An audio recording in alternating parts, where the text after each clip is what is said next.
Hi friends, முடியல ஜடப்பினி பார்த்துருப்பீங்க. சம்சாவுக்கு ஜடப்பினி பார்த்ததுல இல்லை. வாங்க ரொம்ப வித்தியாசமான முறையில் சம்சா எப்படி செய்கிறதுன்னு பார்க்கலாம். குழந்தைங்களுக்கு லீவ் விட்டுருக்காங்க. இந்த டைமில் இந்த மாதிரி செஞ்சு கொடுங்க, அவங்களும் விரும்பி சாப்பிடுவாங்க. ஒரு பாத்திரத்தில் தேவையான அளவுக்கு கோதுமை மாவு எடுத்துக்கோங்க. அது கூடவே உப்பு, எண்ணெய், தண்ணி சேர்த்து சப்பாத்தி மாவு பதத்துக்கு பிசைஞ்சு வச்சுக்கலாம்.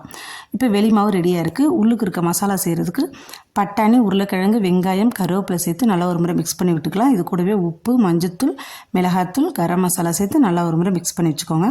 நம்ம ஊற வச்சுருந்த மாவில் ஒரு சின்ன உருண்டையை எடுத்து சப்பாத்தி மாதிரி தேய்ச்சி விட்டுக்கலாம். இது ரவுண்ட் ஷேப்புக்காக ஒரு டிஃபன் பாக்ஸ் மூடி வச்சுட்டு எக்ஸ்ட்ராஸ் எடுத்து விட்டுக்கோங்க.